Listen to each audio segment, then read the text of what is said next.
extremely excited about this new office that we've opened in Dubai, and it's for our Middle East and Africa region. And so out of this Dubai office, we are going to be looking after 80 countries across the Middle East, Africa, and Central Asia. And this is an incredibly exciting milestone for us. And if you think about PayPal's business, we've been digitizing payments for the last 25 years across the internet and mobile web. We've done it on blockchain with our stablecoin product, and we're now doing it across agentic commerce. Dubai represents a hub for innovation. It represents access to great talent, and it also has the policy support that we need to continue to scale our innovation across multiple markets, and in this case, 80 countries, while enabling digital cross-border payments for many SMEs across the region and freelancers who want to be able to receive inbound payments from all the great work that they're doing for global companies. So Otto, I have to ask the question, look, PayPal's been around for a while now. Why has it taken so long to put serious infrastructure in this part of the world where we see high growth markets, really strong mobile penetration as well, and decent, at least positive regulation too? Why has it taken so long? You're absolutely right. This is a very high growth market. And if you think about the Middle East and Africa region, it's a population of over 2 billion people. And just the Middle East alone, the median age is about 26. And in Africa, it's about 19. And so we're seeing rapid digitization. We're seeing very young demographics and population that want to be able to participate in digital global cross-border trade. I think from PayPal's perspective, timing is great. Many of these markets are leapfrogging legacy infrastructure and moving to the newest tech and innovation, whether it's around stablecoin, whether it's around AI, which the UAE is investing heavily in, and Saudi as well. And we want to continue to be part of that story, and that's exactly why we've picked this time to expand across the region and to enable SMEs who want to be able to receive payments from over 400 million active PayPal accounts globally, and we're seeing great traction as we're beginning to do so now. Also, it's a tough environment out there. We've just seen Moody's downgrade the US sovereign credit rating. Of course, there's a trade and tariff war that continues to rage. A lot of other geopolitical concerns also weighing on regional markets as well.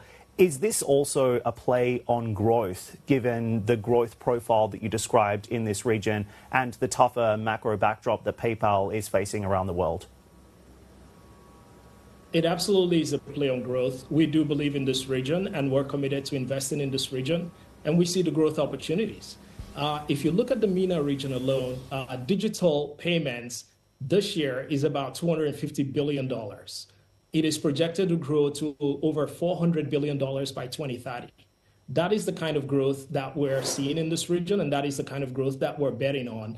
And so, if you just look at some of the investments that the UAE is making, whether it's in AI or some of the policy forward thinking around stable coins or, enabling SMEs to be able to trade cross-border and grow e-exports, we want to be part of that growth story. If you look at Dubai's Vision D33, that really outlines growth for Dubai and the region more broadly, we want to be part of that growth story. If you look at what Saudi is doing around Vision 2030 and how they want to continue to scale and grow digitization for SMEs and enable more fintechs across the region, PayPal wants to be part of that growth story. And so I think we are seeing accelerated growth across the region, across the Middle East, across Africa, and across a number of Central Asia markets as well. Also, there's also a lot of competition to attract businesses like PayPal in this part of the world, and that competition goes down to a country-by-country, city-by-city level. You've decided on Dubai. Why not Saudi Arabia to open a regional headquarters here? It's a high-growth market, largest population, largest economy in the region, and of course, decent mobile penetration as well. Big competition to attract other tech players. So why not Saudi Arabia? Why UAE over KSA? Saudi Arabia is a great market for us, and we've got a number of customers and partners in Saudi, and we will continue to do business and deepen our investment in that market. Like you said, it's high growth, very friendly to fintechs, and investing heavily in digitization. Vision 2030 is one that's to be admired because it does set out and lays out a very clear framework for how it grows digital payments across the kingdom. And so we're heavily engaged there. And what we're doing, our strategy for this region is a partnership strategy, Dan.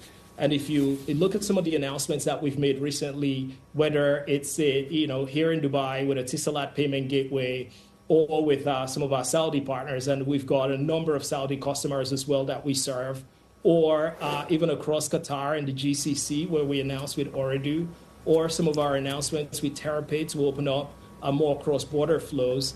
These are the kinds of initiatives that we're entering into. It is a partnership approach. We want to collaborate with players across the region, and especially in the Kingdom of Saudi Arabia. That is a very important market for us. It's growing fast, and it's a highly digitized economy with a very young demographic as well, and ideal for PayPal.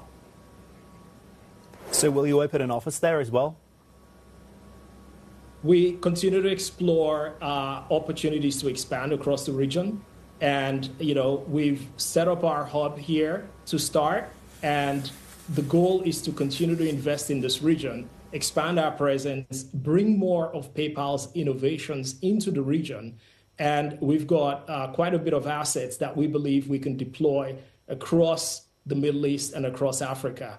And Saudi is a very important market for us, and it is a top priority.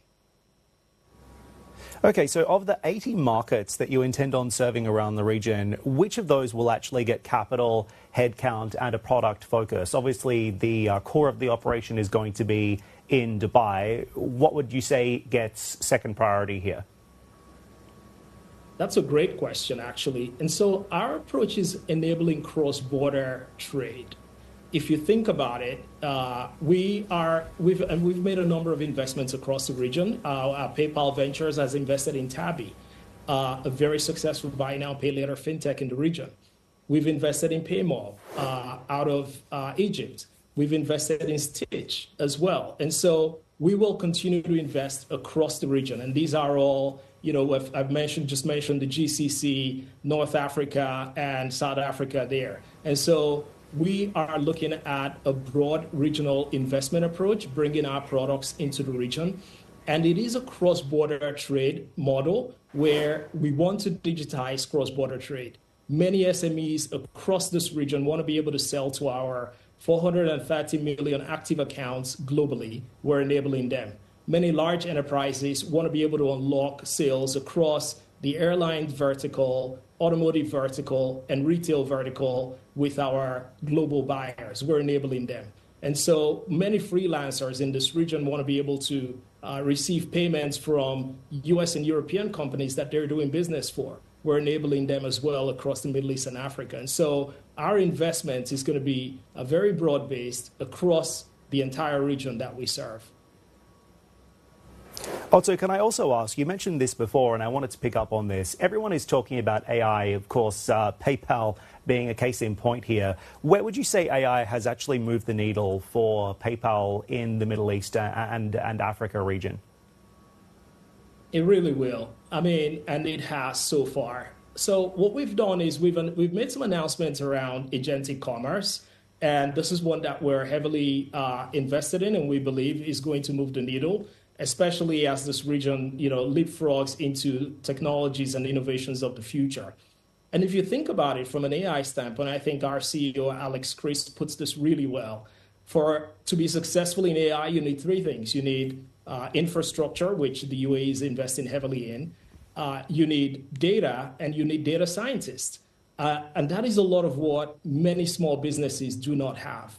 And as PayPal, we have access to these assets. And what we're doing is leveraging these assets to bring capabilities to many small businesses that we serve, tens of millions of them, and across this region as well. So that way they can personalize their offerings to their customers. They can price right for the segments that they're targeting.